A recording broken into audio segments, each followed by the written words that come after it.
including rounds on the brainstorming session as far as the Vision 2040 is concerned. I think last time we covered the agro, we covered the industrial sector, and I think today we are ready for the services sector. So I think we will do that. I think that should at least give us a flavor of where the economic pie is going to lie on a futuristic basis. And I hope that everybody actually whoever has participated is getting a kick out, saying that you can actually think through. The whole purpose of doing this exercise was that to give a confidence or to say that it is actually conceivable to think through in the future. So I think, I don't know, but if you want to say something on that, you guys feel that it helped. At least that one fundamental issue that you can think through. You see your organization, you can go back and say that, okay, I want to create a plan for 25 years. How do I do that? Yeah, sure. Why don't you all give your idea of what you understood so far?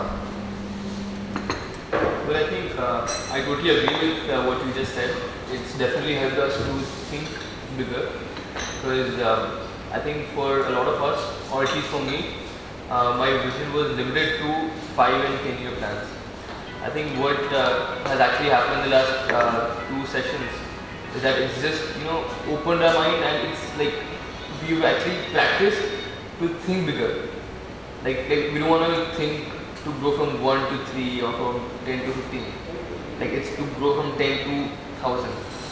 And I think most of us will agree with me that it's just helped us to have a broader vision. I think we've created a good base, and now once we have speakers with us, I think that'll actually help us to actually cultivate our thinking further. So I feel it's been a good start to the whole program. I agree with Shaunak. A lot of ideas were like out of the box that we discussed here, which people added to and stuff like that. So it made, implementing, like getting there is another challenge, but like at least knowing the ideas and stuff is helpful. I generally agree. Yeah, I think almost the same. Also, one more thing that instead of like thinking yourself alone, it's a big group thinking, and also you can contribute to, anybody else can contribute to your thoughts, which might be helpful to you in one or other way, which you may never know how other thoughts can transform you. That can make a difference. I think it definitely gives us a different perspective because I think on a day-to-day basis we only end up thinking about our own business and maybe not more than 5 to 10 years in the future. I think this will allow us to think and learn about other fields as well and how it could potentially affect our business in the future as well. So it definitely is thought-provoking. And you get to learn a lot about other fields, may or may not be related with, but it definitely helps us expand our knowledge. So I think that will definitely be so. I think it's been a nice exercise so far in terms of being sort of train yourself in a style of thinking which makes you think about business plans and about your manner of approaching or crafting new businesses, not only from sort of short term and medium term needs of the market, but also sort of taking into account all the different emerging technologies, sort of stitching that together to sort of imagine different disruptive ways in which you can make business plans, make in the service sector, in the manufacturing sector. So by formulating a plan that takes into account all sorts of sort of disruptive technologies that surely will exist 25 years from now, you are always a step ahead of the game in terms of having your business ready to go when it's actually there. All pieces will fall in.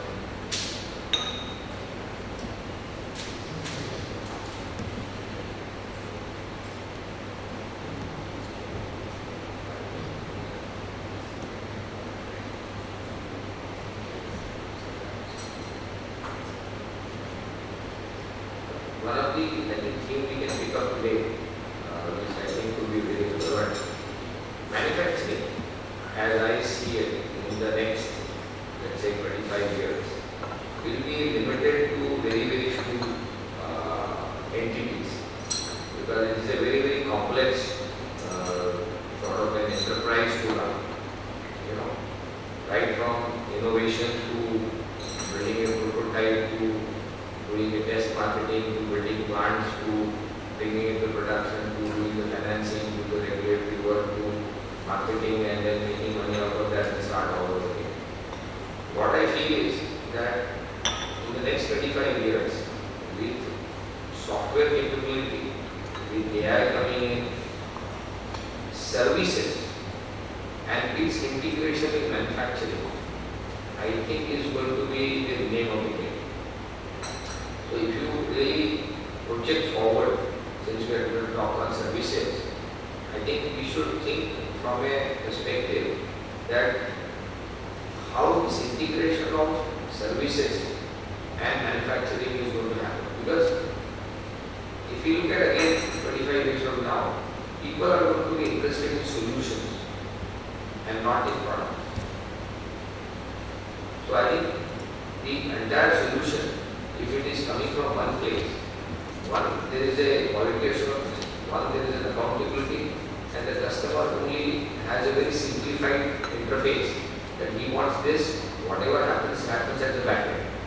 All the complexity can happen at the back end. And more the complexity, the better your ability to survive in times to come. So managing complexity behind the screen is going to be, I think, the future mantra for survival and I think business ready. So I think let's think from that perspective. I'm just opening the floor.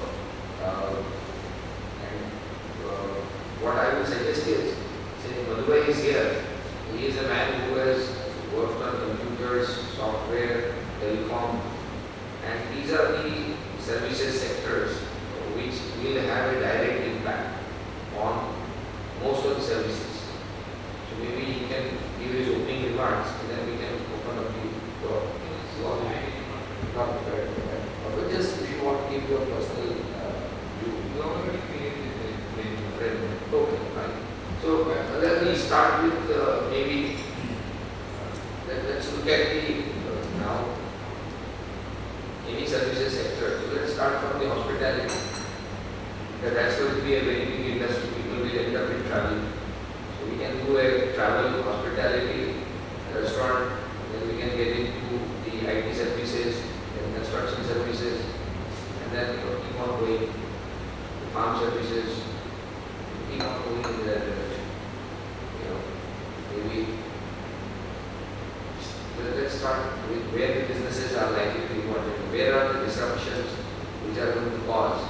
I think that's where we let's look at that. So let's look at travel first. What is the scenario we are looking at in 2040? How we are seeing travel? One is the space travel. One would be pleasure travel, and one would be business travel. And we really see that business travel actually is going to happen in 2040, or it will just go away. What is the gut feeling? Anybody wants to comment?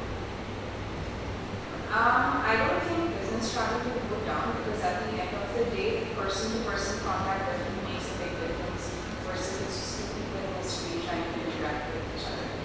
I think that personal touch is definitely very much important even today, and I think it will be important in the future as well. That's what I would say. Any thoughts? I'd agree.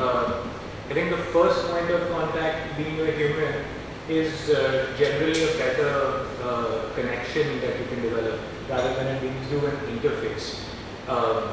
But if you look at the ability of being or doing video conferencing, you can see that even WhatsApp right now, WhatsApp's video chat feature is it's really good. FaceTime, of course, did it some time ago, and now that these messaging apps are coming around and they're offering this as a service, it is really good.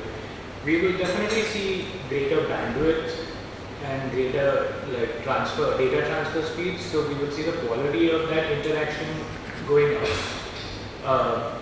But it is still going to be very reliant on a medium. So for example, a cell phone or a computer. But in the future, it's the interface going away for something like video conferencing is lesser. You will still require that kind of an interface. You're not going to see, like you might see an interface going away.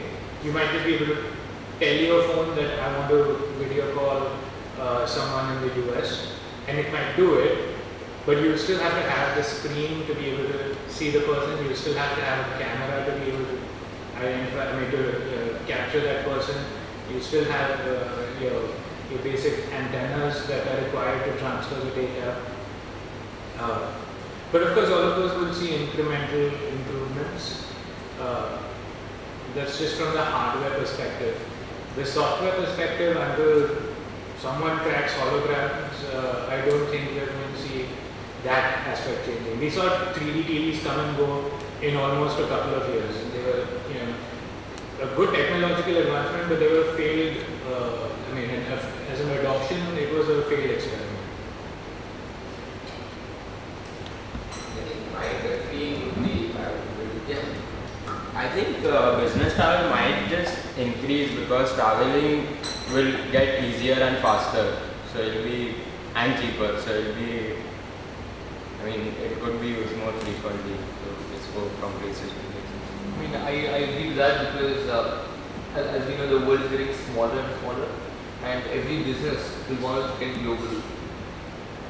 So yes, I do agree with Megha that technology will make it easier, but I think as Atma also said, travel will become so easy with say if Hyperloop becomes as popular as airlines, then probably going from Bombay to London might just take a few hours. Like you can go in the morning and come back by afternoon.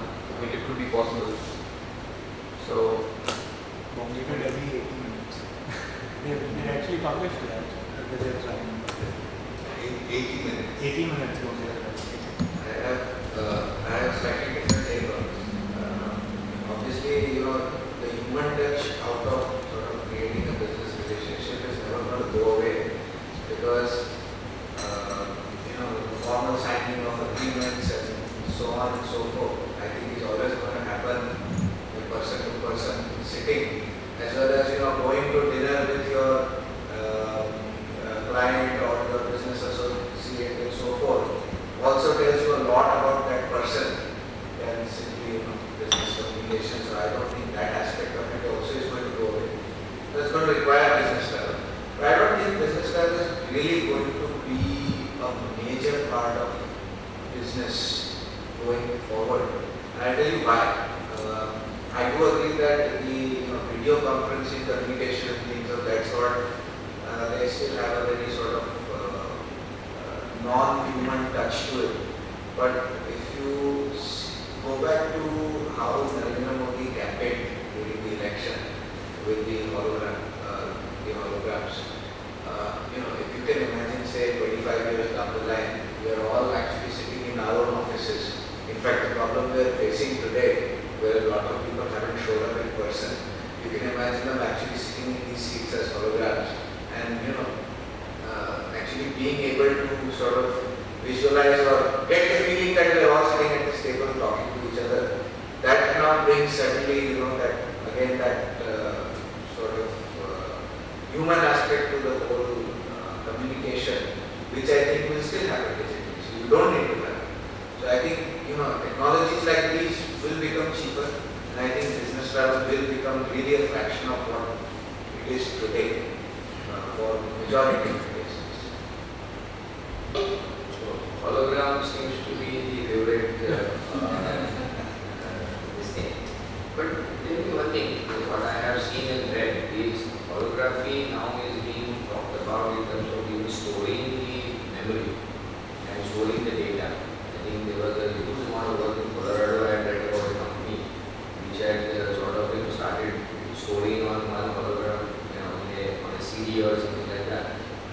to 600 movies on a very small desk. So if that is actually being done now, I'm sure the kind of computing capacity, the kind of memory capacity we're talking about, You'll be able to live stream the holographic data real, like, as I said, live streaming. So definitely that seems to be a good business to go after, like the services. You know, if you can integrate into that, it will be interesting. Because literally your ability to sell yourself at a given place, you are actually, instead of giving yourself down there, you are sitting here and you are actually creating a hologram and you are controlling yourself from your office. Suppose if I want to address a village, I want to address a customer in Sweden, I am actually present in his office. And whoever provides that service would be very, very interesting. Because it will just change the whole productivity so fast. People who matter, their time will become very, very efficient and they will pay for that. Okay, good. So it's a good outcome. Yeah. Coming back to the point of business travel though, we're seeing a large shift in, at least in the Western world, we're seeing a large shift from a full-time hiring perspective to a job-based economy, a task-based economy. So, for example, if I had to go to Mumbai to go and visit a customer, that customer knows me personally, but in the future it might be that the customer knows the organization well enough, and on a job basis you could select someone as a representative to go and speak on your behalf. And say I get an expert in a specific field to go and pitch the concept and get the business for me, I might not even have to do that. So I just have to look for someone in the place that I need to go and meet, that someone needs to go and meet someone, and they're able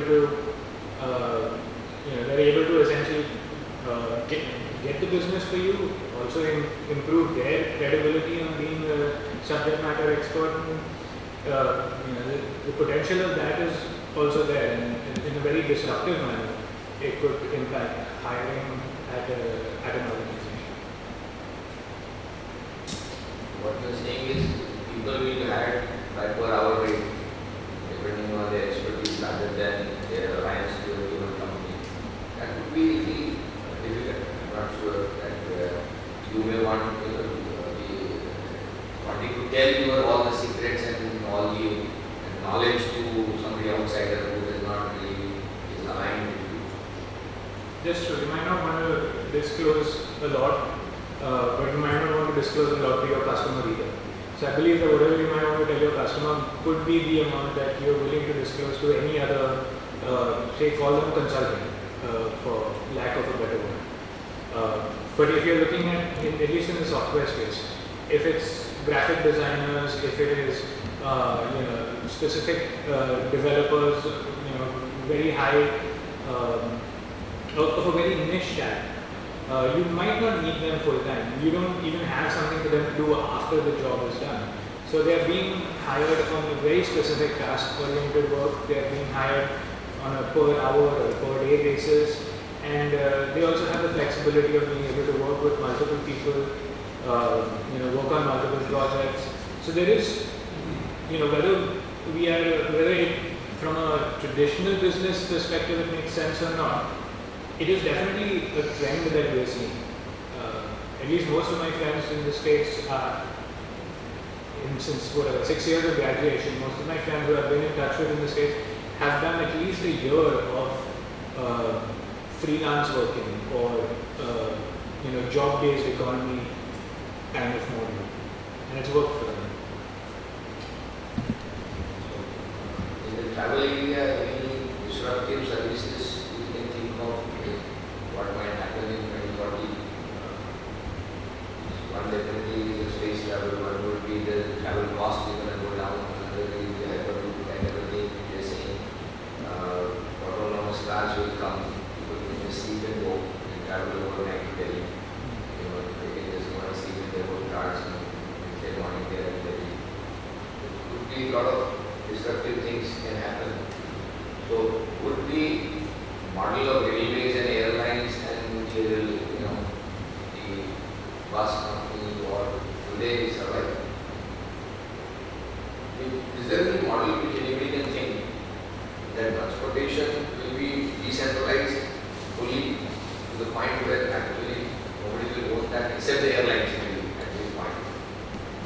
then all the ground transportation will practically be free for everyone. That is making sense. I have a question. So if you're talking about business travel, there's